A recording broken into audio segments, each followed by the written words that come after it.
Salve, rapaziada! Sejam bem-vindos ao Café Groselha número 4, o podcast aqui do Gols com Café, onde a gente fala de futebol catarinense, futebol nacional, internacional, assuntos aleatórios, tudo isso com muito embasamento técnico, muito conhecimento tirado diretamente da nossa imaginação.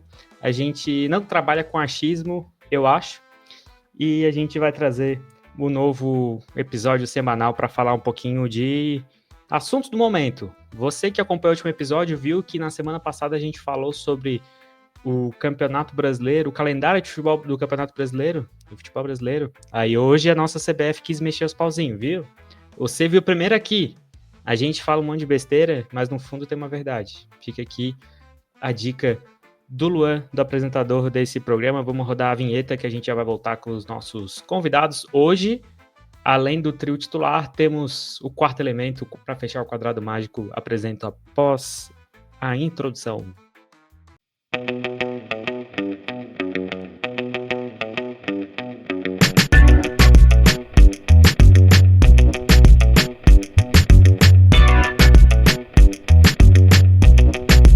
Bom, vocês já estão acostumados com a nossa dupla. Eu vou começar pelo melhor camisa 90 de Santa Catarina. Boa noite, Ninety. Como é que você está? Opa, tudo bem, Luan? Boa noite. Pô, muito feliz de estar participando. Essa semana um pouquinho mais feliz, né? Já que eu quase fui de recuperação judicial. Então, pô, tô feliz em estar participando aí. Mas, pô, a gripe tá feia, cara. Tô só existindo. Tu tomasse a vacina de idoso? Gripe na cidade é complicado, sabe? Tomei aquela em julho, né? Um pouco antes do inverno, mas não fez muito efeito não, cara. Não tá fazendo muito efeito. Tem que tomar, acho que é aquela dupla, né? Por causa da tua idade, tens que ficar atento nisso, tá? É bem importante manter a vacinação em dia. Exatamente.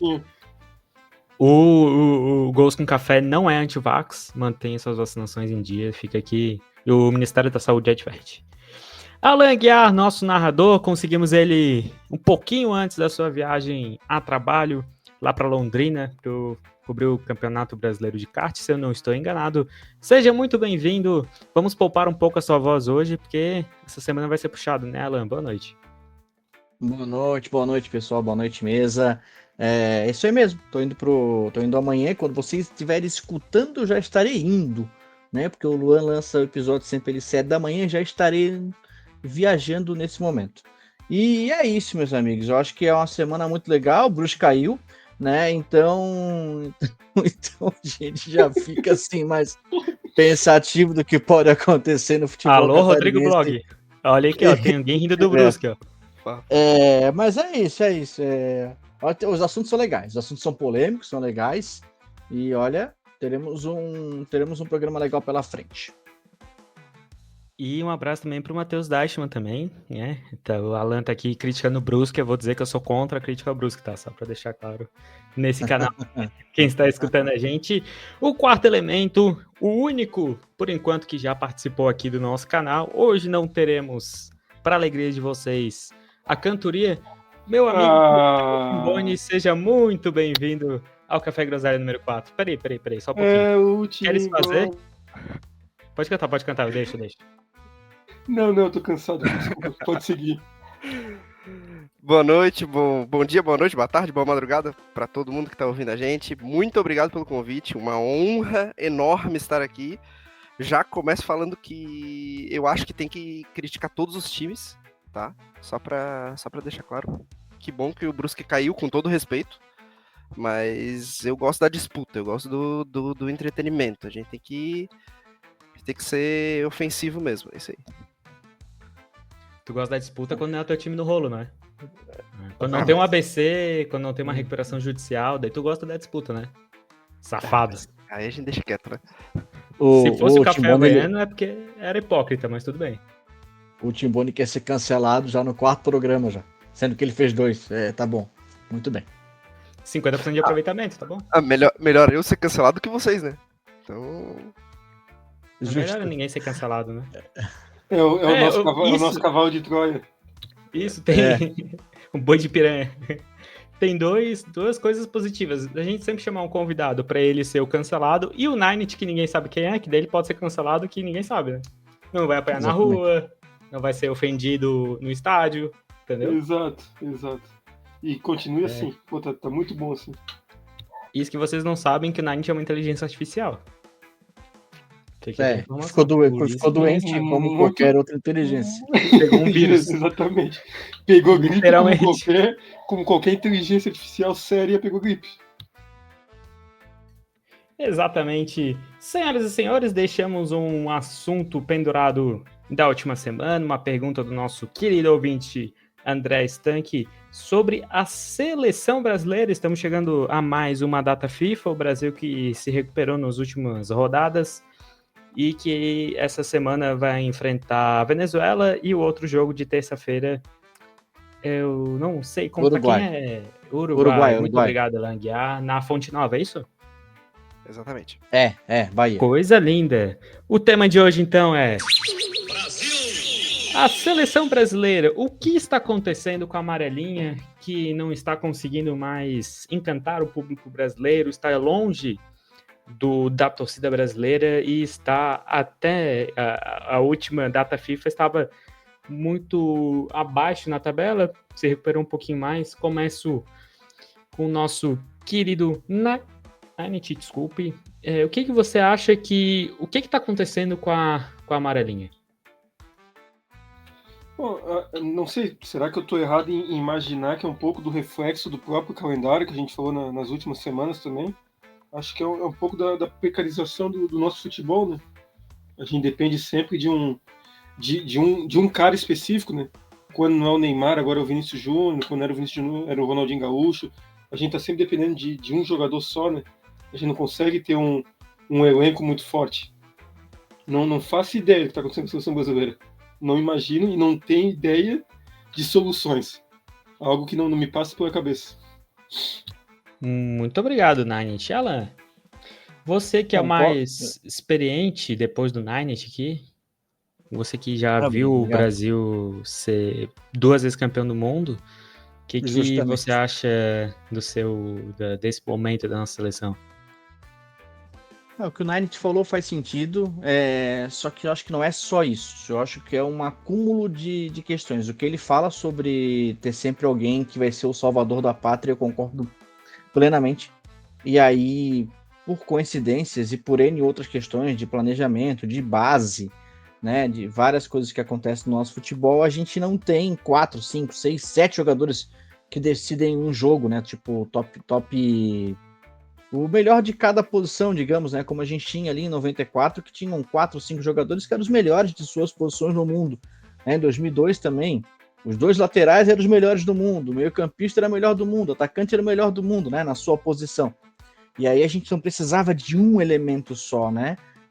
O conjunto tinha mais peso. Atualmente não. Atualmente a gente precisa de fato alguém que faça uma jogada mágica, que tire um coelho da cartola, que faça um cruzamento perfeito, que tenha um lance diferenciado, para que a gente seja equiparável às outras seleções. A gente decaiu muito, e eu queria levantar uma questão que olha que interessante, né? Quando a gente olhava para trás, a gente tinha um jogador estrangeiro jogando no Brasil, 2, 3, né? Era muito diferente para a gente acompanhar o futebol.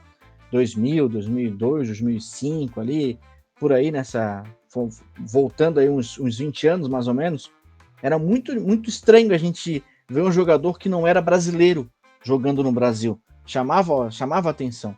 Atualmente, tem times que, se a gente olhar 1 a 11, talvez metade do time seja estrangeiro. Isso também é algo que vai deixando cada vez mais precário a possibilidade de a gente ter jogadores de qualidade em profusão, né? Porque eles não jogam, né? Ao invés de tu dar a chance para um garoto de 17 anos que pode vir a crescer na carreira, você traz um jogador de fora com 20 anos que vai suprir muito bem aquela situação imediata e o time vai ter o êxito que ele quer. Então isso também é um fator que vai complicar cada vez mais a formação de novos atletas. Antes a gente tinha 4, 5, 6 jogadores da casa dos sub-20 que a gente falava, pô, esses caras vão chegar na seleção principal e vão voar. Hoje em dia a gente tem que contar nos dedos para achar um. Era o Endrick, né? Um menino prodígio, que já foi para o Real Madrid, já está no banco, já nem convocado foi. Agora é o Estevão, que quando vai para fora também vai ficar escanteado lá no banco, também vai ser esquecido, né? Não vai ter o volume de jogo que precisaria. Então, não é um fator só. São muitos e muitos fatores. E também, só para completar meu raciocínio, para que a gente vença no campo, a gente tem que ter uma estrutura superior muito coesa, muito que funcione. E se a CBF hoje não funciona, né, com um presidente que está no momento que a gente não sabe se ele vai durar amanhã, daqui a pouco amanhã chega um eliminado, ele está fora, é uma coisa muito que não tem uma certeza absoluta, são decisões muitas vezes monocráticas. Ele tinha essa questão do calendário, estava marcada uma reunião para ser feita com clubes e tudo mais para definir, ele foi lá, já baixou o calendário hoje, né, ontem dia 11, já baixou o calendário, já sei que vai valer, e aí é isso aí, e se virem. Então, isso tudo vai fazendo com que o futebol nacional, no sentido da seleção nacional, tenha problemas, né? Haja vista o que aconteceu com os últimos 3 técnicos, né? E um técnico que nem veio, que era para vir, que estava confirmado, que não estava, né? O Ancelotti, e aí aquela coisa toda. Só para ter uma ideia. E tem um pouco de questão de identificação também, né, Alan? Porque, pô, tu pensar nesses garotos de 18 anos, 19 anos indo para fora tão cedo. Eu não sei até que ponto eles são identificados em vir jogar na seleção também, né? Pô, uma coisa que me pega muito é ver um Casemiro da vida, que é um cara, porra, que qualidade não tem comparação. Mas um cara que hoje mal consegue falar um português, sabe? É um sotaque muito carregado no espanhol. E eu não sei até que ponto tem uma identificação com a seleção desses jogadores que saem tão cedo daqui. Isso eu concordo contigo, porque isso também é uma mudança gradativa que aconteceu no nosso futebol, principalmente depois da Lei Pelé, né? Cada vez mais a gente tem ali, fez 18 anos, tá indo embora, fez 18, tá indo embora. Não fica mais ninguém. Talvez o último que tenha ficado um pouquinho mais seja o Neymar. Talvez seja o último, que na memória, assim, um jogador prodígio que vinha e não ficou tanto também, né? E não foi tanto assim também, né? Não ficou tanto, pra tu ver. O Estevão já vai. O Estevão fazia 18 anos, tá indo embora. O Hendrick fez 18 anos, foi embora. E assim vai. Qualquer um que explode, qualquer um jogador brasileiro que dá aquele dedinho, né? Que fala assim, esse cara tem o dom, esse cara vai ser diferente dos outros, qualquer um vai embora cedo. E aí, isso que tu fala tem muita razão mesmo. Tem muita razão. Porque se a gente voltar um pouco mais atrás ainda, a gente tinha muita dificuldade dos jogadores saírem do Brasil. Se saíam, já no meio da carreira, na casa dos 25, 26, 27 anos. Né? Se for olhar para trás mesmo, a grande maioria dos craques do Brasil saíram da metade para frente e começaram a sair cada vez mais cedo. Então isso também pode influenciar. Um grande exemplo é as grandes revelações do futebol da capital, né? O Gabriel Magalhães teve 1 ano como profissional. O Rafinha, se eu não estou enganado, se ele ficou no banco em alguns jogos foi muito, ele não chegou a jogar pelo time profissional. O Firmino acho que fez uma temporada, né, 2010, pelo Figueirense. E o Felipe Luiz aí realmente eu já não lembro, acho que fez uma temporada também, né, Alan? Uma temporada de meia, mas não muito mais que isso. Jogadores que ficaram muito pouco tempo aqui na dupla da capital. Um exemplo disso dos jogadores sendo cada vez mais novos. Lógico que com a mudança, principalmente na Lei Bosman, né? Que antigamente, por exemplo, a seleção de 94, os jogadores brasileiros jogavam em times totalmente aleatórios, né? Futebol japonês, tinha muitos jogadores. Acho que o Tafarel jogava no Parma, no Redina, alguma coisa assim. Tinha o Djalminha no La Coruña, o próprio Bebeto jogou no La Coruña. Hoje que, se a gente for ver, o Bebeto jogaria num time de um nível muito superior, né? Então, eu acredito que isso também influenciou Barcelona ou Real Madrid. Conseguiu e, pô, a gente viu o Romário saindo do Barcelona para vir pro Flamengo, né? Pô, isso hoje seria impossível. Mas, enfim.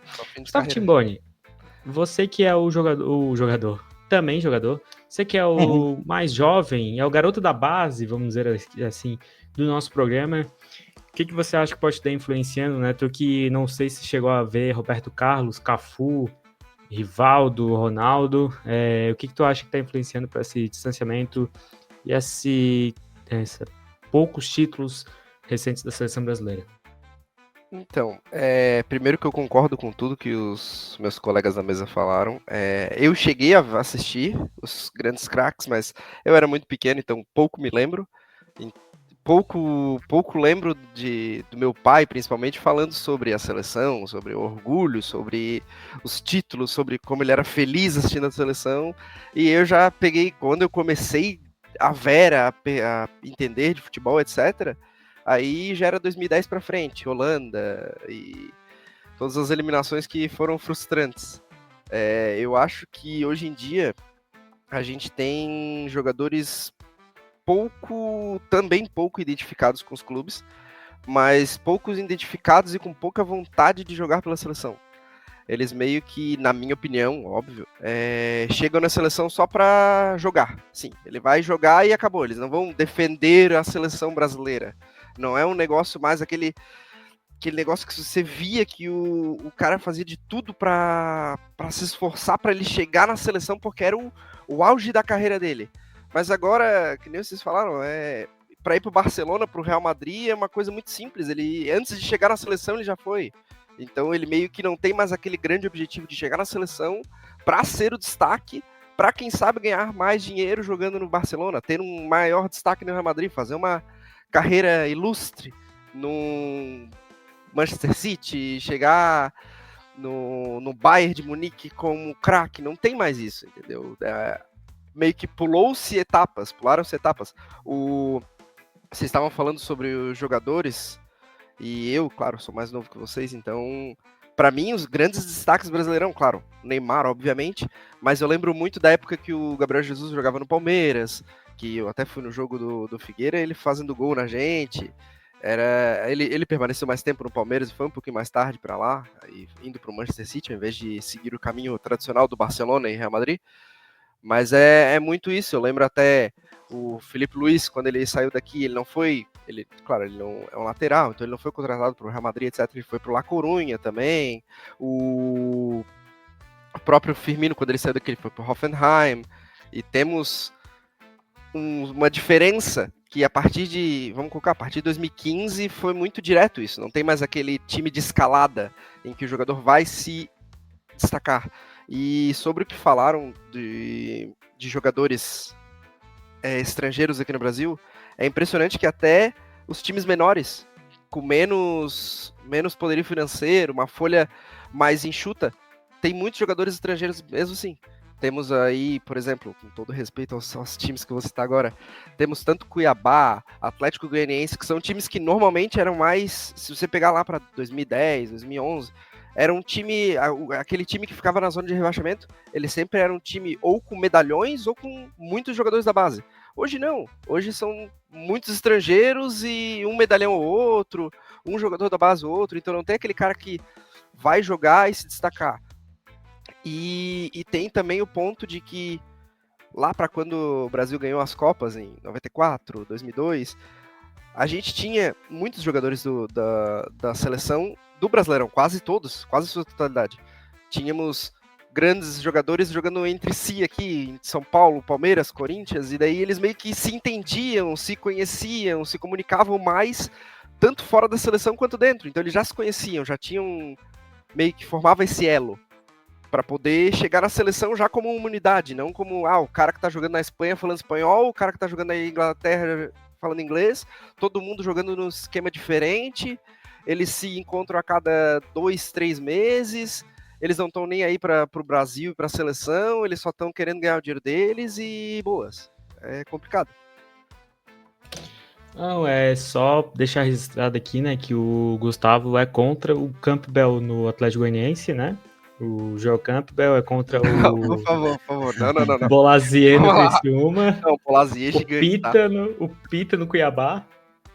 Não, mas olha que maluco, né? Tu falou agora, só pra trazer a informação, tu falou, em 94 jogadores jogavam mais no Brasil, né? Ó, dos 3 goleiros, tá? O Tafarel, o Zete e o Gilmar, 2 jogavam no Brasil. Tá? O Zete e o Gilmar. O titular, que era o Tafarel, jogava no Regina. Como bem disse, bem lembrou, a memória de ouro de Luan Silva. Os defensores, tá? O Cafu jogava no São Paulo, o Branco jogava no Fluminense, o Leonardo né? Que depois foi pro Paris Saint-Germain, jogava no São Paulo, né? Ricardo Rocha jogava no Vasco. Então, ou seja, são 8, de 8, nós temos metade jogando no Brasil. Já é muito mais do que hoje. Meio-campistas, a gente tinha o Zinho no Palmeiras, o Mazinho no Palmeiras. Aqui, talvez a única parte do time onde a gente tinha mais jogadores jogando fora, né? O Mauro Silva jogava no La Coruña, o Dunga no Stuttgart, o Raí já estava no PSG, então são jogadores que já estavam lá fora. E de ataque, é uma loucura, porque de ataque, dos 5 jogadores do ataque, o Miller estava no São Paulo, o Ronaldo, jovem Ronaldo, ainda estava no Cruzeiro, e o Viola estava no Corinthians, ou seja, claro que os titulares estavam fora, né? O Bebeto e o Romário, um no La Coruña e outro no Barcelona. Mas é muito maluco isso, porque se a gente pegar a nossa seleção de hoje, nós temos 2 jogadores que jogam no Brasil, talvez, né? Talvez 3. Aqui são 2, mais 4, mais 5, 6, 10 jogadores dos 23 convocados. Olha a diferença, né? Então isso é uma questão que também vai mudando no futebol. Vai mudando. Isso que, pegando os prováveis 11 titulares, nenhum é do Brasil. A gente tem Real Madrid, Arsenal, Barcelona, West Ham, tem tudo quanto é time, mas a provável escalação não tem nenhum brasileiro. O máximo que a gente tem ali é Igor Jesus, Gerson, aí o Léo Ortiz, que acabou de ganhar também, junto com o Gerson, a Copa do Brasil pelo Flamengo. Mas, assim, eles são opções que acabaram de surgir, vamos colocar assim, que o Dorival teve que escalar, teve que convocar por grande destaque, mas não são os titulares que comumente a gente vê. Muito bem, inclusive, eu acho que o Léo Ortiz, na minha seleção, o Léo Ortiz jogaria junto com o Gabriel Magalhães, tá? Eu acho que o Léo Ortiz é muito bom zagueiro, apesar de ter falhado uma partida, um jogo ali da final da Copa do Brasil. Eu acho muito bom zagueiro, inclusive eu jogaria com 3 zagueiros, o Léo Ortiz seria o zagueiro pelo centro ali, um jogador que tem muito bom passe. Vocês citaram ali sobre jogadores que não iam direto para os grandes times, né? Eu acho que foi até o Gustavo. Mais uma vez trazendo para o nosso futebol, né? O Firmino foi convocado ainda no Hoffenheim, em 2014, eu acho. Depois ele foi para o Liverpool e o Rafinha foi convocado, ele ainda era do Leeds United. E depois ele foi para o Barcelona. Então deu para ver que talvez fizeram esse caminho falado por vocês. Voltando agora com o Ninety, né? Só mais um outro parênteses, eu acho que... Só um parênteses, só para finalizar antes do Ninety.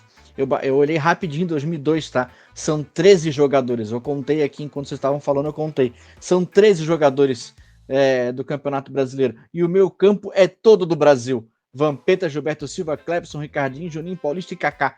Todos do Brasil. Imagina isso hoje. Não tem como. Uma loucura, velho. E o Marcos também, né? Não, fora os goleiros, né? Os 3 goleiros do Brasil. Marcos Dida e Rogério Ceni. Os 3, Marcos Dida e Rogério Ceni, os 3. O time titular era o Marcos, o Cleberson e o Gilberto Silva? Que jogava no Brasil, né? Cara, um dos melhores jogadores do Brasil era um cara do Atlético Paranaense. Vocês estão ligados nisso? Isso. E o Atlético Mineiro e o Atlético Paranaense, os 2 assumiram meio campo. Porra, que loucura. Mas eu tava até olhando aqui uma curiosidade, né? O Silas foi camisa 10 do Brasil na Copa de 90 e no mesmo ano ele foi jogar, sei lá, no Campeonato Uruguaio, uma coisa assim, eu falei, uma coisa muito doida. Só uma Ninety. Pode falar. Hoje, inclusive estamos falando de seleção, né? Hoje teve a convocação da seleção brasileira feminina e também teremos jogos ainda em novembro amistosos, claro, não temos a data FIFA, mas só para fazer um parênteses aqui, para também valorizar as nossas meninas. Muito bem lembrado, Gustavo Timboni. Eu acho que a seleção brasileira tem tudo para crescer, principalmente sendo o ciclo da Copa do Brasil, né? 2027, teremos a Copa do Mundo Feminina no Brasil. Acho que agora o Brasil tem treinador, o Arthur Elias, né, mostrou ser muito bom taticamente na Olimpíada, e temos uma goleira, né? A Lorena é uma absurda goleira, acho que não existe comparação entre ela e a Bárbara. É a mesma coisa que querer comparar eu com o Igor Bom no auge, vamos dizer assim. Acho que o Brasil tem muito boas esperanças.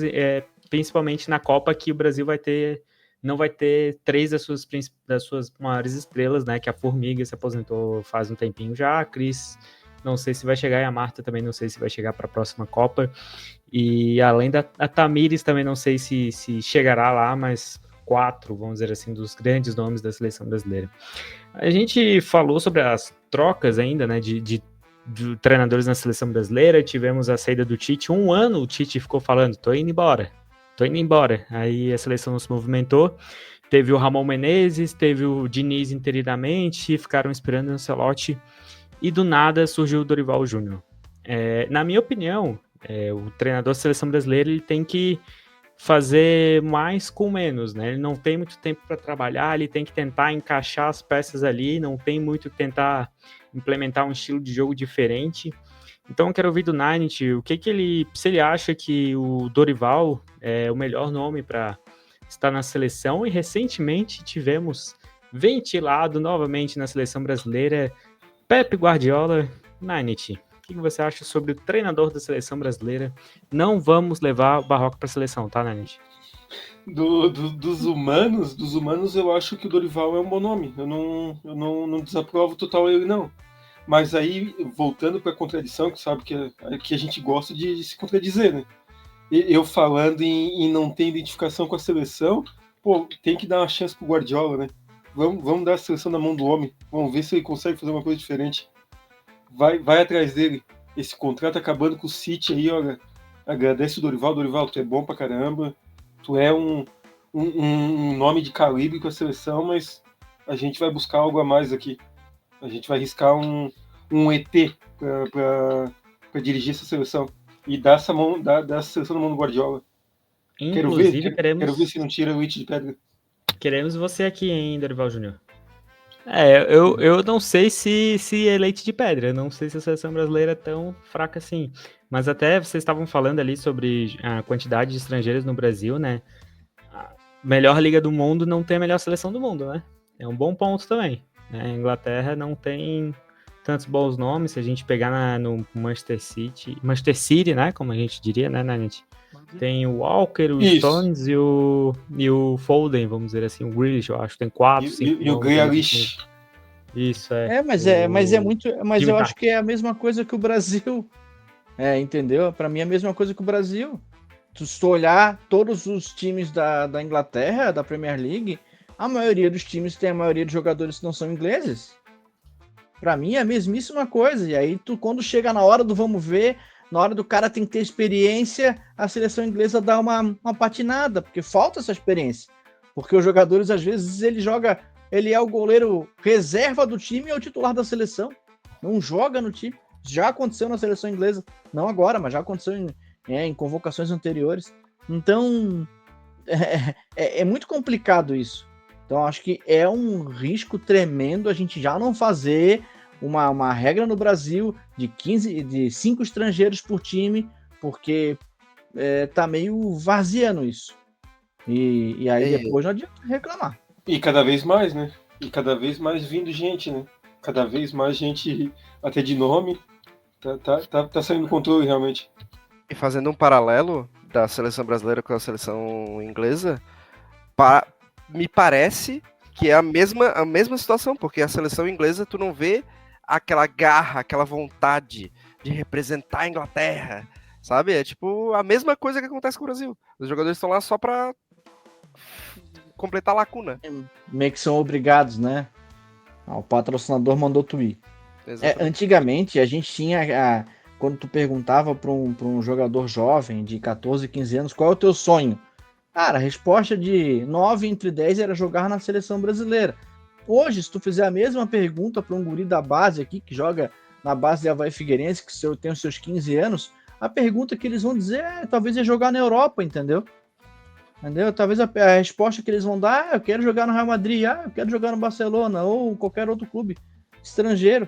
E não é mais esses olhos brilhando pela seleção brasileira. Isso realmente vai de encontro ao que vocês estão dizendo.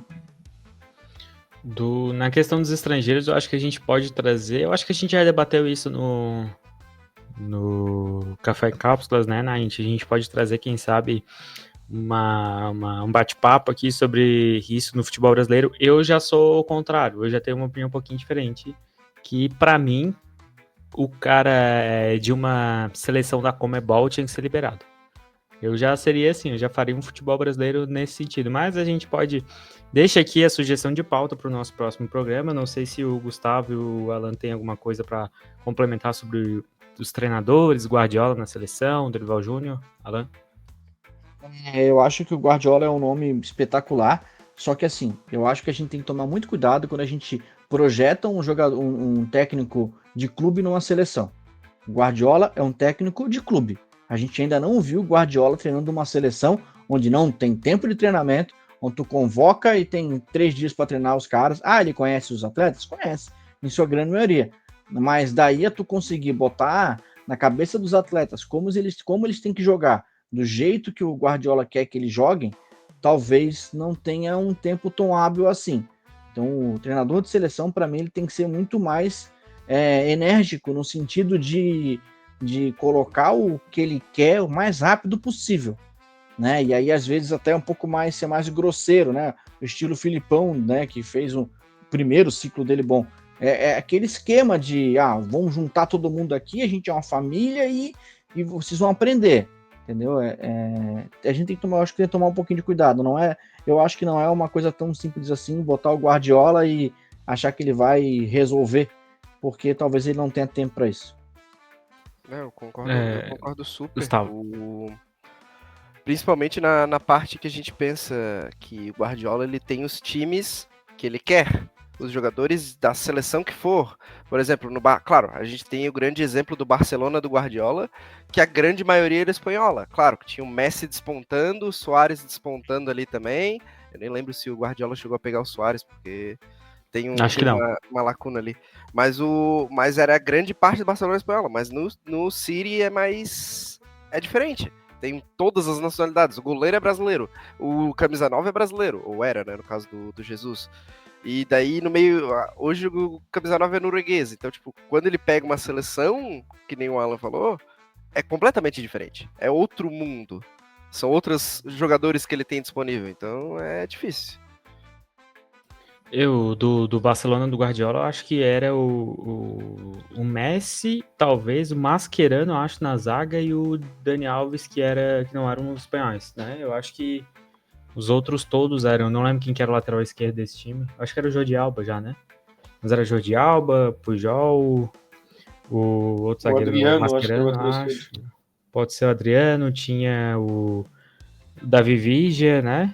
O Pedro, o Xavi, Iniesta e Busquets. Então era time muito... Tinha o Ibrahimovic também, nesse time aí. O grande Ibrahimovic.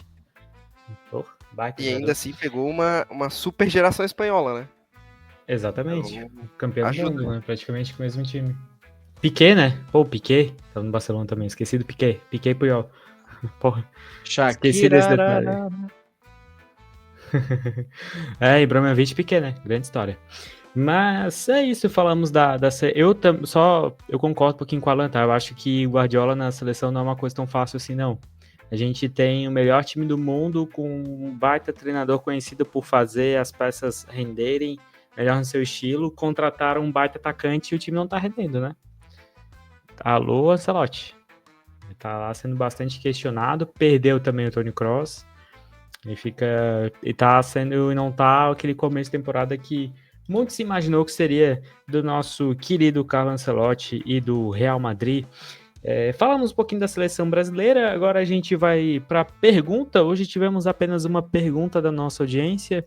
Mandar um abraço também pro... Legal, eu tô com o som ligado aqui.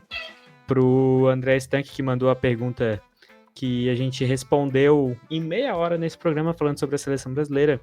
Agora a gente vai responder o Eduardo Setúbal, o goleiro do nosso Super Clássico, que mandou a pergunta... sobre a dupla da capital. O que a gente pode esperar da dupla para 2025?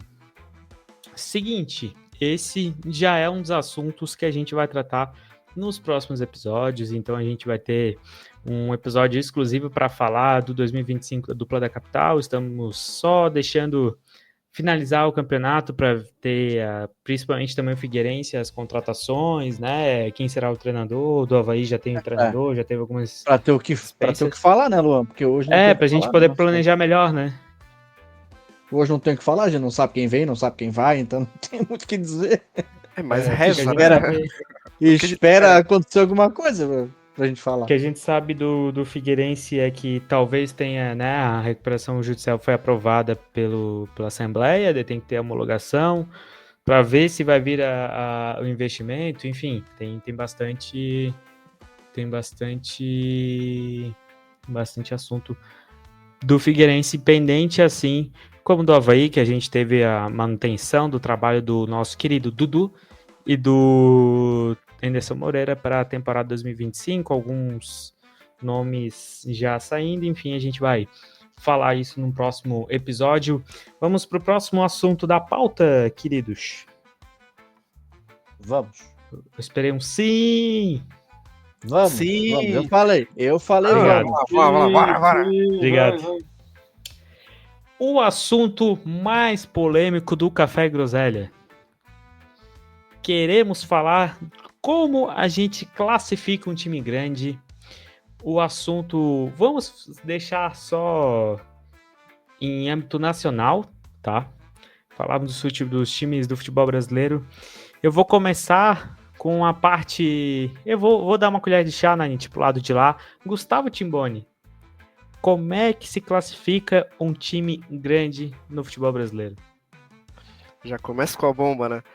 Na minha opinião, para mim é simples. Um time grande no futebol brasileiro precisa de 3, 4 fatores principais, que envolvem torcida, que para mim é o ponto mais importante, porque a torcida sempre tem que ser valorizada, e a gente vê alguns times com torcidas momentâneas, sem querer criticar ninguém aqui, tá?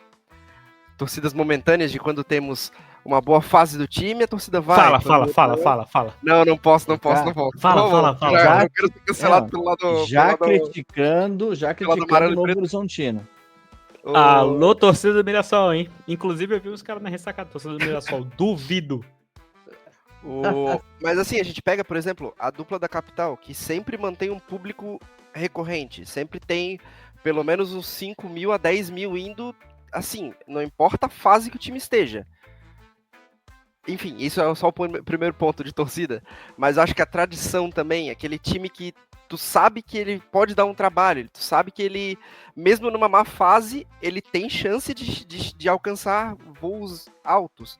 Aquele time que tu sabe que ele vai figurar na mídia, que vai acontecer alguma coisa, aquele time vai estar envolvido. Pelo bom ou pelo mal, né? Claro.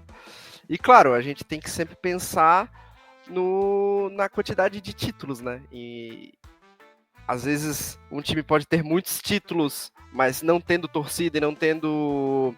Claro, sempre vai ter um pouco de torcida, mas não tendo aquela torcida fiel e não tendo aquela tradição, assim, tanto faz como tanto fez. É difícil a gente conseguir ter um time grande que não possua as características de time grande. Ninety, time grande cai? Acho que time grande cai, porque times grandes têm diretorias ruins também, né?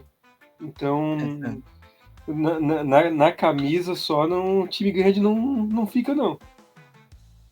Agora, acho que é difícil a gente mencionar o que é um time grande, né? Porque depende qual é o ponto de vista que a gente está querendo utilizar, né? Um time grande a nível estadual, a nível nacional, tem vários fatores que podem dificultar essa classificação, né? Por exemplo, Avaí, em qualquer uma delas, Avaí é um time grande, independente. Agora, os outros dependem um pouquinho, né? Depende um pouquinho de qual é o ponto de vista. Alencar, como é que a gente vai classificar o que é um time grande? Eu acho, o que o Nanit fala da questão do ponto de vista, eu acho interessante, no sentido de, quando tu olha em âmbito estadual, tu vai ter alguns times grandes dentro do estado, que aí corrobora o que diz o Timboni, no sentido de, tem uma torcida relativa, tem título, tem uma relevância dentro do cenário, é um time que é conhecido, né? Tu faz uma pergunta para um jovem na rua e mostra o símbolo, talvez o jovem vai saber que sim, é um time tal de tal estado, entendeu? Então, isso são parâmetros. Quando a gente coloca só a nível nacional, aí tu tem que aumentar essa área de abrangência, né? Porque tu não consegue. Aí tu começa a ter aquelas coisas que são discrepantes, né? Porque ainda tu vai analisar o estadual como relevância, porque tu tem que levar em consideração os títulos estaduais também, ou não, ou só nacional é importante quando tu faz uma análise dessa. É muito difícil tu conseguir de maneira conjunta, assim, levando em consideração tudo, fazer análise. Tu vai poder fazer recortes, né? Aí cada recorte vai ter uma análise em cima dos parâmetros que tu colocar. Logo, né, tu vai ter uma resposta diferente para aquilo que tu quer responder. Não existe uma ideia uníssona, né, disso tudo. E tem uma outra questão que é importante: tempo. Tempo é importante. Porque o que era um time grande da década de 40 talvez não seja um time grande agora. E o que é um time grande agora reflete o que é a história dele. Mas daqui a 50 anos, um time que é grande agora pode ter acabado. E aí um time que começou agora pode ser grande. Então, também isso influencia, né? Se a gente fizer um recorte agora, o grande de agora não é o mesmo grande da década de 80, né? Tinham outros grandes que a gente, na década de 80, poderia ver como um grande. E hoje já são, digamos assim, que times saudosistas, né? Que são ex-grandes, né? Porque assim, pô, já foi grande, já teve na Série A, já foi campeão brasileiro e agora, né, não tá bem, não sei o quê. Então, tu já não consegue botar na mesma prateleira de um time que tá voando hoje em dia. Eu tenho uma opinião também sobre os times grandes. Eu sempre falava que, cara, ano passado começou a cair um pouco a minha tese, e talvez esse ano ela termine de vez, assim, que eu falava que o Atlético Paranaense era tão grande quanto o Fluminense e o Botafogo. O Fluminense ganhou uma Libertadores. Se o Botafogo ganhar esse ano, talvez a minha tese comece a cair. Mas para mim, o Atlético Paranaense, ele tava no status desses outros dois times. Agora eu quero ouvir de vocês, bate pronto, tá? Vamos supor que vocês são um bebeto, a bola tá levantada na grande área, vocês têm que bater de voleio pro gol. Alan, o maior time do Brasil. O maior time do Brasil. Aí que tá. Maior time do Brasil. Bate pronto. Eu colocaria o Corinthians, pelo peso da torcida. Eu acho que o peso da torcida tem um peso muito grande, até mais que o Flamengo. Ninety. Pela torcida mesmo. Enquanto o Alan tava pensando, porra, eu fui privilegiado, eu e o Timone somos privilegiados, a gente teve um pouquinho mais de tempo, né? Mas na hora, o primeiro time que me veio na cabeça também, não gosto, porra, é um time que eu odeio, mas eu acho que o maior do Brasil, infelizmente, é o Corinthians mesmo. Foi o time que me veio na cabeça. Eu tenho uma opinião enviesada, né? Pra mim é São Paulo. Os títulos, a torcida pode não ser tão contundente quanto Flamengo e Corinthians. Tem uma grande torcida ainda assim, sempre, o estádio tá sempre cheio. É um time de tradição, sempre levou muitos jogadores da seleção, que nem a gente tava falando agora há pouco. E tem 3 mundiais, 3 Libertadores, é complicado. Quando tu junta todos os fatores, na minha opinião, o São Paulo é o maior do Brasil. Eu vou ser hipócrita aqui, mas pra mim o maior time do Brasil é o rubro-negro. É rubro-negro não, é alvinegro. É o Santos. Aqui já deixo minha opinião polêmica. Eu quero também saber de prate pronto, tá? Eu quero saber, assim, Ninety, os 2 maiores times de Santa Catarina. Avaí e Figueirense? Alan? Figueirense e Avaí, sem dúvida. Gustavo Timboni? Figueirense e Avaí, mas sem pensar meia vez. Eu já vou chamar a próxima aqui porque eu vou ser polêmico, tá? Os maiores de Santa Catarina são felinos. Vamos então pro assunto aleatório do nosso programa. Inclusive, eu acho que o Brusque já tá pedindo um espaço ali entre os o top 5 já tá virando top 6. E hoje não sei se o Brusque tem tanta relevância contra o Joinville, tá? Eu já chego com uns assuntos assim, mas enfim. Mas é o recorte histórico que tu tá fazendo de agora. Se tu for olhar história como um todo, aí já muda, porque tu tem que olhar outros parâmetros. Tu não pode fazer a mesma análise de grandeza de um time que tem 40 anos para um time que tem 100 anos. Sim, concordo. Então isso tudo influencia. Mas eu entendo o teu ponto de vista, tá? Não tô discordando de ti, não. Mas é porque às vezes a gente olha o momentâneo e esse momentâneo faz com que o time seja muito maior que o outro, mas o parâmetro de grandeza está diretamente relacionado ao tempo que tu analisa. Sim. Eu concordo, assim, né? A gente o Joinville tem um octacampeonato, acho que tem 11 títulos estaduais, tem várias participações em Série A, 2 títulos nacionais, né? O que eu falo do Brusque é que o Brusque tem 2 títulos catarinenses só. O Brusque tem um campeonato brasileiro, né? Tem uma Série B, tem um vice de uma Série C que poderia ter 2 títulos nacionais já ali, então eu acho que é de se valorizar um pouquinho o Brusque, né? Não, eu acho que tem disputa, Gustavo. Pegando um gancho no que o Alan falou, principalmente, sobre pegar o recorte do tempo. Imagina para quem acompanhou os 8 títulos do Joinville, após os 8 títulos seguidos, o octacampeonato deve ter falado, meu Deus, é o maior de Santa Catarina para sempre agora. Acabou, não tem mais competição. Nunca alguém vai chegar, Não, é bem complicado. E eu concordo, eu acho que o Brusque também deve figurar aí ao nosso Big Six catarinense. Alan, tu queria complementar? Não, eu concordo com o Tiboni. Exatamente, se tu faz um recorte histórico depois do octacampeonato, o Joinville nadava de braçada na frente dos rivais. E se tu faz um recorte histórico, 91, o Criciúma nada de braçada, acabou de ser campeão da Copa Brasil. Entendeu? Então, assim, se tu olhar o recorte histórico, aí tu tem várias variáveis. Agora, se tu abrir e contar quanto é que começou o Catarinense, em 1920, até hoje, aí tu vai ver, os maiores do estado têm maior grandeza. Porque, né, os mais longevos. Por quê? Porque passaram por N intempéries na sua vida e continuam ativos, continuam vivos. Com os problemas? Com os problemas. Como toda pessoa velha tem, né? Os dois lados. Um lado do carro, um lado do lado. Aí o Nanete para provar isso. Exatamente. Exatamente, ele tem propriedade de fala. Então é isso, entendeu? Aí a gente não tem como jogar fora toda a história do clube para analisar o período só atual, entende? A camisa pesa, esse termo tem relevância. Pô, eu acho que tem conversa, sabe? Eu acho que essa pauta a gente poderia conversar um programa todo. Né? Poderia, eu acho que a camisa pesa. 3 programas. Mas assim, hoje, tu prefere jogar contra o Guarani de Campinas ou contra o Red Bull? Não, exatamente, mas contra isso. O Fortaleza. O Guarani é um time que foi vice-campeão brasileiro, né? Campeão brasileiro, né? Campeão brasileiro, 80 e alguma coisa. 7, então talvez? assim.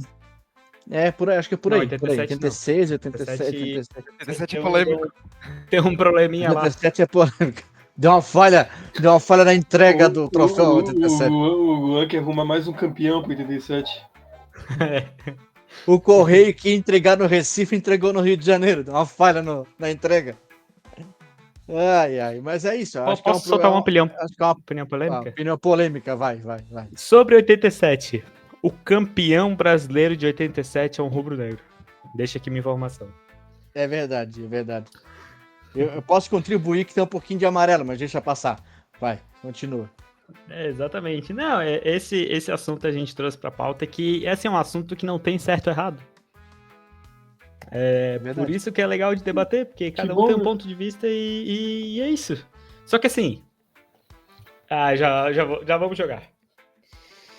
Tem time aí que acha que é o maior do estado, que precisa um pouco mais de título, pelo menos no estado, assim, pra querer se achar grande, né? Rapaziada acha que é só assim, é só querer... eu não quero falar, mas assim... Ficou de xereca a Barra. O Barra ficou de xereca agora. Eu acho que é o seguinte, pra tu ser considerado o maior de estado, pelo menos, tu tem que estar ali brigando com mais títulos no estado. né? que sim, Não, tem não gente pode.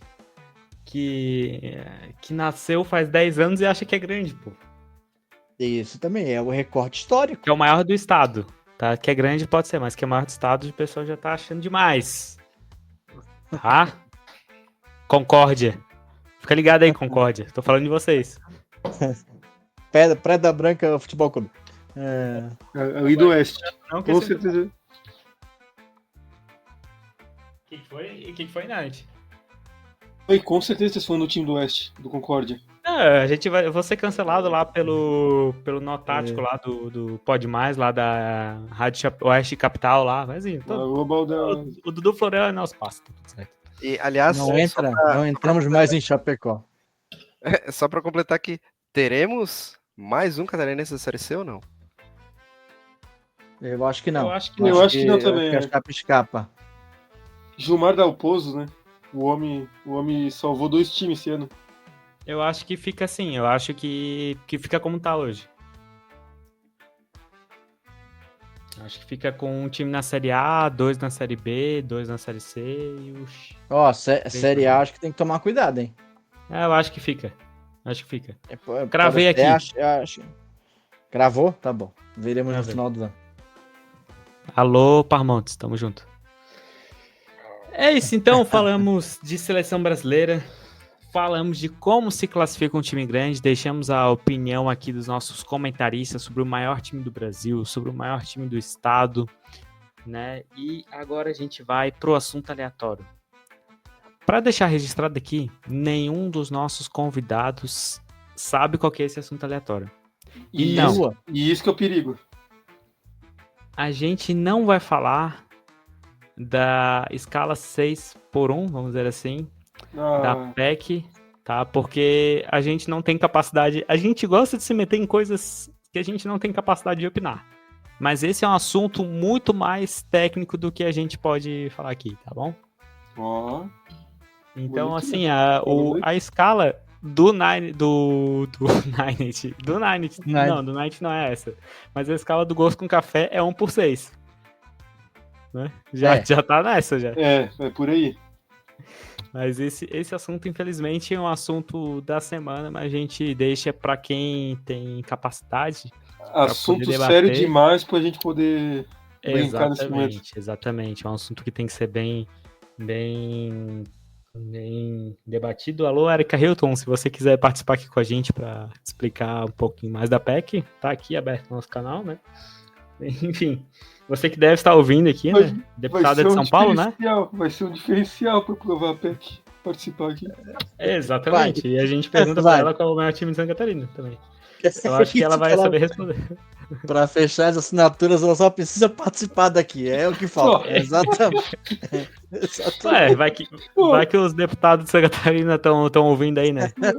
Certamente a rapaziada vai aprovar porque ouviu a gente, né? Exatamente. Vamos lá. Qual que é, Luan? Vai, Luan. Vai, Luan. Nossa, isso aqui é muito 2020, essa frase, Alan. Isso, exatamente. Não pode tocar música para não dar direito autoral. Exatamente. Não só direito autoral, né? Ia cair totalmente no nosso episódio, né? Mas enfim. Começa com você, Alan Guiar. Qual filme marcou a sua infância? Minha infância? Olha que interessante. Vou falar não só um, posso falar mais de um? Posso falar dois só? Vou falar três porque o meu top 3 da vida, tá? Não, 5 eu já vou ter que pensar muito. Ó, inclusive eu tava falando isso ontem, com meu pai. Gladiador é um filme que me marca muito, tá? Vai sair o 2 agora no cinema. Eu tava comentando com ele, eu assisti esse filme no cinema com meu pai e eu tenho a memória do filme todo no cinema, assim. Eu era muito, muito pequeno. Então é um filme que me marcou muito, um filme que eu já vi 460 vezes. E eu adoro aquele filme, eu acho espetacular. Fico com raiva todas as vezes que eu assisto. Do Joaquin Phoenix. Mas ele é um ator espetacular. E o Russell Crowe também. Eu adoro aquele filme. Então, não é em ordem, tá? Mas é um dos. Outro que eu gosto muito, também sou apaixonado, o Homem Bicentenário. Que aí trabalha com a ideia da ficção científica, que é um tema que eu gosto bastante. O Homem Bicentenário, do Robin Williams, que é um robô que quer ganhar vida e a história toda transcorre nisso, ele buscando a sua humanidade, né? E aí é o filme também, poxa, um filme que toda vez que eu assisto eu choro, né? Porque eu também sou um chorão de marca maior, choro até em Rei Leão, então não tem muito problema. Eu adoro esse filme, adoro, espetacular. E um outro filme também, que aí também me pega num lugar assim da questão da comunicação, da televisão, né? Que é o Show de Truman. Show de Truman também é outro que eu sou apaixonado, porque fico assistindo aquele filme, dá uma ansiedade boa, se é que possa ter uma ansiedade boa, mas é um filme muito gostoso de assistir. E eu sempre que vejo, tento ver outras nuances na tela. Toda vez que porventura eu acabo passando por ele em algum canal, ou algum canal que esteja passando, os Telecine da vida, ou na Globo, ou qualquer outro canal, eu dou uma paradinha e fico vendo o tempo que tem para acabar. Quando dá, né? Obviamente. Então, para mim, esses 3 filmes, claro, tem outros inúmeros filmes que me marcaram, que eu gosto, que eu assisto. Quando estiver passando, eu vou parar para ver, mas esses 3 sempre me estão num lugar muito especial. Ver que eu descobri, né, esse tema aqui foi totalmente pensado pelo apresentador, então se vocês não gostaram, a crítica, né, vem direto pra mim. Eu tava descobrindo o que o Alan tava falando com o pai dele. Vocês veem como o Café Groselha a gente traz assunto atual. A gente escuta vocês. De ontem, a inteligência artificial do Café Groselha tá funcionando. Então, assim, o programa é subestimado. O programa é muito subestimado, mas tudo certo. Gustavo Timboni, quais foram os filmes que marcaram a infância do jovem Gustavinho?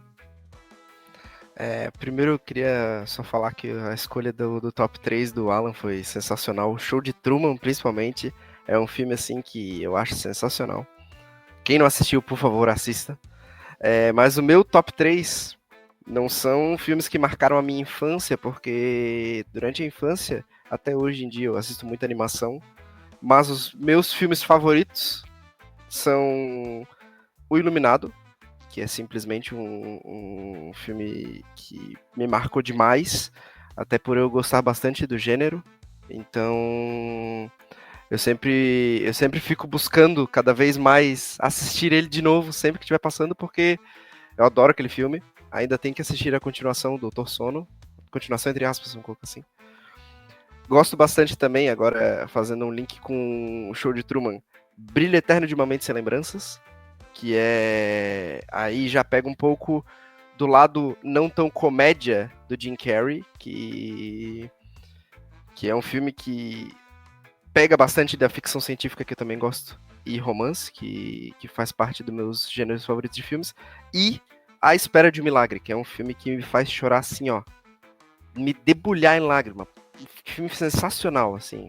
Um filme com uma nota altíssima pra mim, que não importa o que eu esteja fazendo. Se estiver passando, eu paro para assistir, porque é sensacional. O filme do Tom Hanks dos anos 2000 ali, não lembro quando é que foi. Por isso digo que não foi na minha infância, porque quando eu tinha... Em 2000 eu tinha 3 anos de idade, não tava assistindo. Mas acabei assistindo meio tarde, acho que com uns 20 anos de idade, mas fiquei apaixonado pelo filme. É sensacional. Simplesmente. E, claro, filmes em geral são um tema que me pega muito. Então, eu poderia ficar falando mais uma hora aqui de filmes. Então, vamos deixar pra lá e vamos pro próximo. Vocês viram que a gente, na semana passada, não teve a indicação de série? Eu acho que teve sim. Eu indiquei série sem querer. Eu não lembro qual, mas eu falei alguma série durante o programa.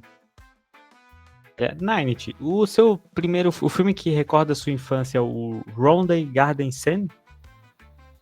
Não é da minha época. Com certeza não é da minha época. Sabe qual que é esse filme? Não faço a menor ideia. O famoso primeiro filme do mundo, de 1988. Não é da Tem minha 1 época. minuto de duração. Boa. Eu já ia citar E o Vento Levou. Provavelmente é o filme da infância da Night.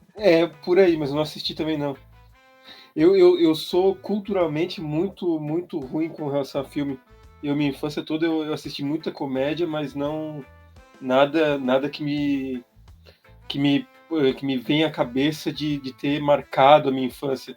Algo que marcou, mas foi de forma aterrorizante, foi uma vez que no SBT eu assisti um filme, O Enchente, Quem Salvará Nossos Filhos. Eu lembro que eu fiquei apavorado, com medo de morrer dentro de um ônibus numa enchente. É a única coisa que me marcou Cara, na do infância. nada. SBT, tá? Pô, altos filmes, hein? Pô, tu vai ficar com medo de morrer dentro de um ônibus só uns 15 dias. Nunca mais pegar ônibus. Em dia de chuva, com certeza não. Mas se o ônibus citado fosse um safety car de um grande prêmio de Fórmula 1 nas ruas de uma capital do Mercosul, você pegaria esse ônibus? Em dia de chuva, não. Que foi bem traumatizante. Ok. Pô, eu fiquei até envergonhado agora de falar os filmes que marcaram a minha infância. Que vocês vieram com um monte de filmes clássicos e tal. Eu vou falar de Carros, cara. Cara, pra mim o filme que mais marcou minha infância é Carros. Eu tinha... esse programa aqui é contra a pirataria, mas eu tinha uma cópia que aparecia as pessoas levantando durante a sessão de cinema, tá? Isso é 2006. Muito comum nos anos 2000, né? Muito comum nos anos 2000. DVD. Você Quem que tá nunca, ouvindo aí né? pode Quem nem saber nunca? o que é DVD. Às vezes tu comprava um DVD, tu comprava Carros, vinha Invocação do Mal. Mas enfim. Ainda que vinha bomba, às vezes vinha pior que isso. Exatamente. Não podemos falar nesse canal, mas ainda Cara, eu que lembro vinha de outro filme. Eu lembro de um DVD comprado que era do Julio Iglesias, eu acho, que veio um CD do Bruno e Marrone. Enfim, hoje não tem mais isso, né? Hoje não tem mais DVD, CD, DVD, R$10, enfim. Mas Carros foi um filme que marcou muito a minha infância. Na época do VHS... Gustavo, tu chegou a ver filme em VHS? Cheguei a ver, mas assim, não me recordo nem um pouquinho. Não. Se nunca rebobinou a fita pra devolver na locadora, é brincadeira. Já, Teve mas com infância, certeza. né? Eu tinha até apelido na locadora, que eu sempre pegava o mesmo filme. Eu era criança que sempre assistia Formiguinha Z. Ó, tá marcado na minha vida. Era o meu apelido na locadora. Bom filme.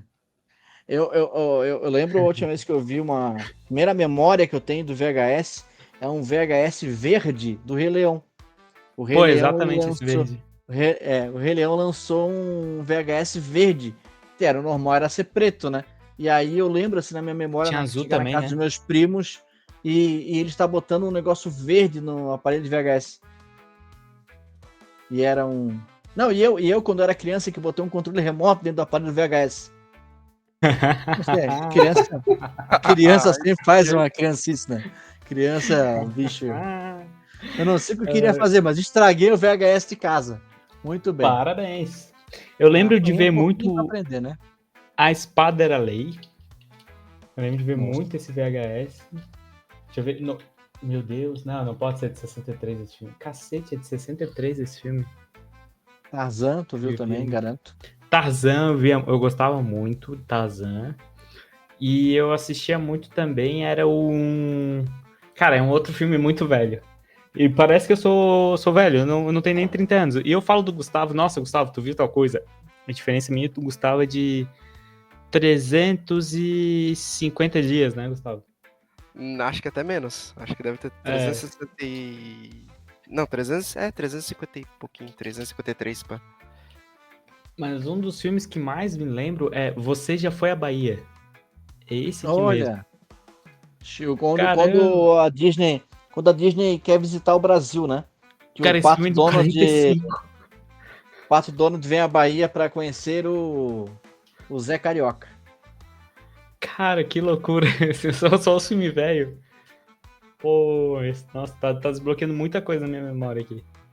Você já foi à Bahia. Vocês falaram de desenho, logicamente, né? Que eu falei 3 filmes, digamos que adultos, assim, né? Para pessoas, né, com mais idade acompanharem. Não adultos no sentido da putaria. Mas, cara, desenho, né? Desenho não tem como não estar na memória de todo mundo, né? Principalmente quando a Pixar entra no mercado destruindo tudo com Toy Story entre todos os outros que ela fez na sequência, que a gente ficava enlouquecido para ir no cinema Vida de acompanhar. Inseto. Vida de Inseto, Monstros S.A., aí fizeram as continuações deles e que a gente ia de novo para assistir. Cara, então também não tem como, né? Que são todos filmes que marcam bastante, né? E fazendo um recorte mais atual, a era Marvel, né? Como um todo, que também marcou uma geração inteira, né? Já mais de 30 filmes que o universo Marvel lançou desde o primeiro Homem de Ferro, né? Então também são coisas impressionantes, assim. Quando eu comecei a namorar a Amanda, minha esposa, hoje, a gente tá fazendo 6 anos, não hoje, né, mas a gente tá 6 anos juntos, e no primeiro verão que a gente passou junto, ainda quando eu tinha casa de praia, eu tinha baixado, olha a pirataria, não façam isso em casa, os 21 filmes da Marvel, que até então existiam 21 filmes, e a gente assistiu naquele verão os 21 filmes. A gente ia pra praia, curtia na praia, chegava em casa e assistia 2 filmes. Ia pra praia no outro dia, chegava em casa e assistia 2 filmes. E aí a gente maratonou todos os 21 filmes e vimos sim, os 21 filmes. Nesse tempo, né? Toda a história tem um tempo. Brincadeira, eles ficam botando coisa no chat interno nosso, para você de casa. São salafrários, esses meus amigos de mesa. E a gente assistiu os 21 filmes. Só que agora a gente assiste bem pouco, assim. Agora tem que procurar Marvel, não sei o que. São 34 filmes em formação de Gustavo Timboni. Segue o Luan. Coisa linda, Hoje eu não sou tão fã de assistir filme assim, mas eu tenho uma tradição com a minha noiva que, inclusive, esse ano não fiz ainda. Eu tenho que fazer com um atraso, que é assistir a trilogia de Carros no Dia das Crianças. Talvez seja um pouco atrasado, porque o Dia das Crianças já foi um tempinho, mas a gente tem que assistir a trilogia. Mas... Nunca é demais, nunca é tarde demais. Inclusive eu tenho uma camisa que eu tenho do Relâmpago, ela tem da Sally, então fica aqui a dica. Você que está querendo dar um presente pro seu pra sua arroba, fica aí a dica. Eu achei que era um presente pra ti. Pra mim também, se quiser dar alguma coisa relacionando a Relâmpago McQueen, eu sou muito feliz. Manda um Pix. Também, ou um café. Ou paga um café em algum lugar, né? Porque chegar e entregar o café é perigoso, né? Tu não sabe o que pode ter dentro, né?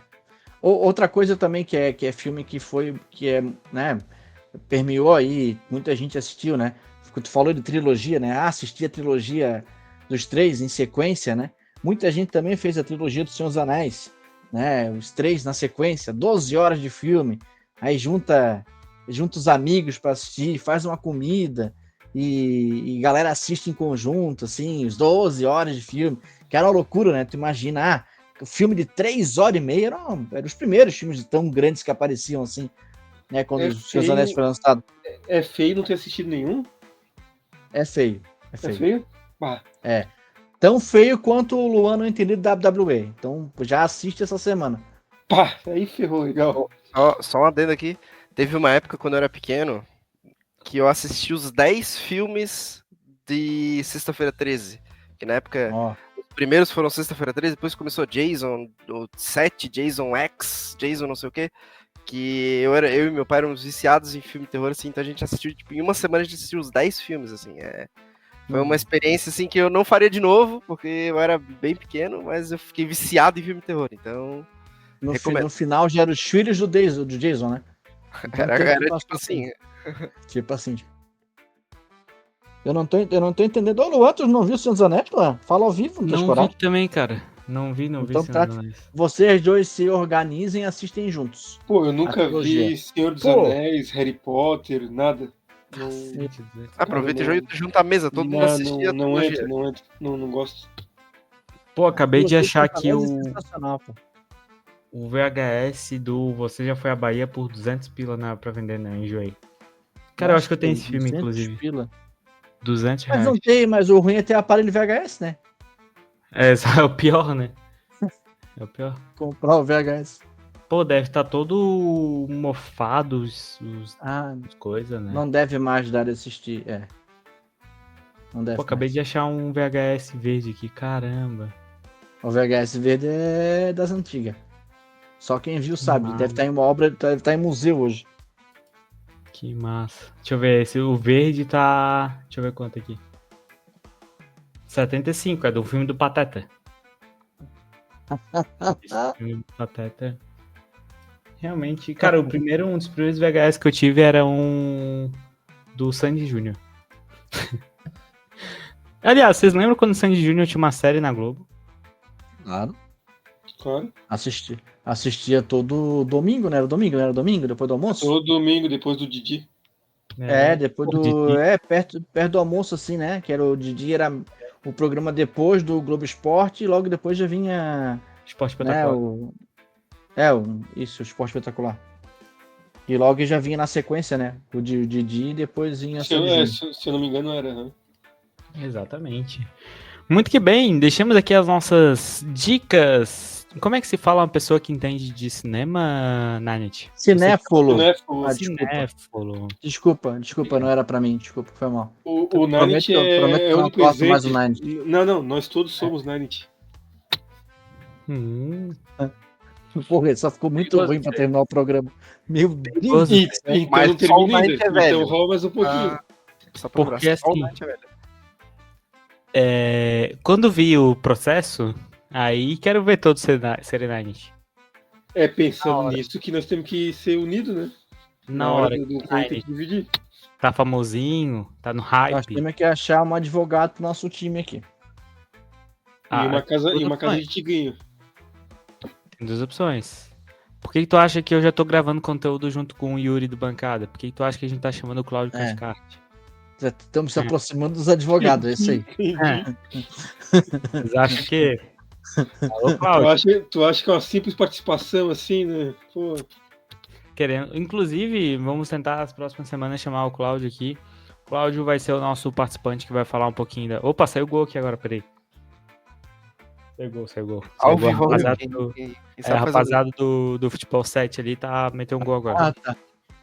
O Cláudio, a gente vai falar, quando ele vier, a gente vai falar um pouquinho da dupla da capital e tal. Enfim, em breve, nas próximas semanas. Quando tiver novidades também, a gente vai chamar o nosso querido Cláudio Catcart lá do canal do Cláudio no YouTube, do Catcast, do Café FC. Enfim, a gente sempre recomenda vocês a seguirem ele. A gente tem um minuto do Café Groselha lá, né? Quero ver o que a gente vai separar essa semana. Essa semana tem bastante assunto. Vou separar só o recorte de falando qual é o maior time do Brasil. Eu quero ver. Vou mandar esse aqui pro Cláudio. Chegamos ao fim do nosso Café Groselha número 4, agradecendo todo mundo que esteve aqui durante 1 hora e pouco, pedindo, se tu tá aqui. Vamos falar um pouquinho aqui, ó. Você que tá aí ouvindo a gente no Spotify, no YouTube, cara, tu tá aqui há 1 hora e pouco, ouvindo eu, o Gustavo, o Alan e o Nanit falar os assuntos mais aleatórios, os assuntos as opiniões mais absurdas possíveis. Se tu não gostou do programa, o que tu tá fazendo aqui, irmão? 1 hora e pouco. E tu tá aqui ainda ouvindo a gente. Mas aproveita. Luan, mas esses caras que não gostaram, ativa as notificações e continua assistindo pra ver se começa a gostar. Não, tá errado, irmão. Tu tá ouvindo 1 hora e pouco um negócio que tu não curte. Mas se tu não curtiu, deixa o seu like. Independente se tu curtiu ou não. Entendeu? E continua ouvindo, vai que o próximo tu gosta. Vai que esse a gente não falou WWE, então é mais provável que tu goste do que os próximos que a gente vai talvez fale desse. Inclusive vai ter War Games aí. É bom pra tu ver, mano. Vai ser sensacional, hein? Sensacional, hein? Esqueci o Nine aqui, peraí, deixa eu ver onde é que Netflix. Ali. Netflix a partir de janeiro, hein? E já tá tendo Premium Live Event na Netflix já. Tem que assisti-lo, né? Tem que começar e reconhecer o Original Tribal Chief. Eu não entendi nada. O macaquinho batendo prato na cabeça do lanche. Eu não entendi nada. A Nazaré fazendo cálculo agora. Cara, eu tô olhando coisa... Pronto. Eu tava olhando os melhores momentos do Romário aqui, pra vocês terem ideia. Entendi. Lá na Nova Zelândia. Exatamente. Realmente é um assunto que eu não tenho Não é que eu não domino, eu não tenho ideia do que vocês estão falando. É como se falasse de... Por isso, nós vamos assistir duas É coisinhas. que a gente tem que colocar pra mim. o ainda, entendeu? Não tem ideia do que a gente tá falando ainda. Ah, não sei não se eu vou querer ter tanta ideia assim. Mas enfim, respeito muito o gosto dos amigos. Fico feliz que vocês... Que reuniu os três aqui que gostam do mesmo esporte / entretenimento / filme / sei lá o que é o WWE. Agradeço a todos que estiveram aqui com a gente. A gente já tá estendendo nosso boa noite. Faz 2 minutos. O Alan tem que dormir para viajar amanhã. Vamos lá. Exatamente, o Alan vai viajar. Então, Alan, muito obrigado por estar aqui com a gente para a 4ª edição. Muito boa noite. Boa viagem, meu querido. Que você tenha... não preciso nem desejar boa sorte e sucesso para você, porque eu sei que você tem a competência sobrando para estar na frente do Campeonato Brasileiro de Kart. Boa noite, muito obrigado por estar aqui com a gente. Boa noite, valeu pessoal. Deixar o recado aí para quem estiver nos ouvindo amanhã ou na própria quinta-feira, a partir de quinta-feira ao vivo, 8 horas da manhã no canal BR Kart, que é só escrever BR Kart no YouTube, que vai cair lá na gente. Eu e o Rodrigo Matar, que tem quase 30 anos de automobilismo nas costas aí, vamos estar juntos aí fazendo esse grupo 2 do Campeonato Brasileiro, quinta, sexta e sábado. Coisa linda, então fica aí a dica. Um abraço, Alan, boa viagem, se cuida lá em Londrina. Não esquece de mandar o áudio do barulho do kart pra gente, por favor. Se você estiver visitando o paddock, né, nos boxes dos karts, manda um áudio aquele pra gente rodar aqui.